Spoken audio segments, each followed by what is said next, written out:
Hi hello അസ്സലാമു അലൈക്കും. എല്ലാവർക്കും സായി കിച്ചൻ ചാനലിലേക്ക് സ്വാഗതം. ഞാനിവിടെ തയ്യാറാക്കുന്നത് കസ്റ്റേർഡ് ബ്രെഡ് മാംഗോ പുഡിങ്ങാണ്. പിന്നെ അത് ആദ്യമേ ചെയ്ത് വെച്ച് അതിൻ്റെ വീഡിയോ എടുക്കാൻ വിട്ടുപോയി.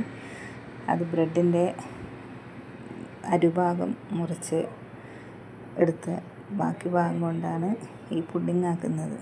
അത് കസ്റ്റേർഡ് പൗഡർ 1 ലിറ്റർ പാലിൽ പഞ്ചസാര ഇട്ട് വേവിച്ചെടുത്ത് അത് ആദ്യം ഒഴിച്ചതിന് ശേഷം ബ്രെഡിൻ്റെ അരുഭാഗം ഇട്ട് അതിൻ്റെ മേലെ ബാക്കി വന്ന കസ്റ്റേർഡിൻ്റെ കൂട്ടൊഴിച്ച് മിക്സാക്കി അതിന് ശേഷം അതിൻ്റെ മേലെ മാങ്ങ കഷ്ണങ്ങൾ ഇട്ടു.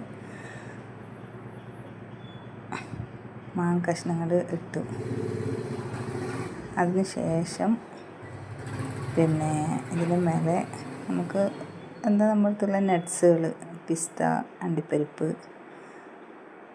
പിന്നെ ബദാം ഇതെല്ലാം നുറുക്കിയത് ഇടാം. ഇതാദ്യം ഞാൻ ഉണ്ടാക്കിയതാണ്. പിന്നെ അതിന് വീഡിയോ എടുക്കാൻ വിട്ടുപോയി. പിന്നെ അതിൻ്റെ ബാക്കി ഭാഗത്തോടാണ് മറ്റേ പാത്രത്തിൽ ഉണ്ടാക്കിയത്. രണ്ടും അടിപൊളി ടേസ്റ്റാണ്. ഫ്രിഡ്ജിൽ വെച്ച് തണുപ്പിച്ച് പിറ്റേന്ന് ഇത് മുറിച്ചെടുത്ത് നല്ല പെർഫെക്റ്റ് പുഡിങ്ങായി. അടിപൊളി. എല്ലാവരും ഒന്ന് ട്രൈ ചെയ്ത് നോക്കണേ. നല്ല ടേസ്റ്റാണ്, അടിപൊളി ടേസ്റ്റാണ്.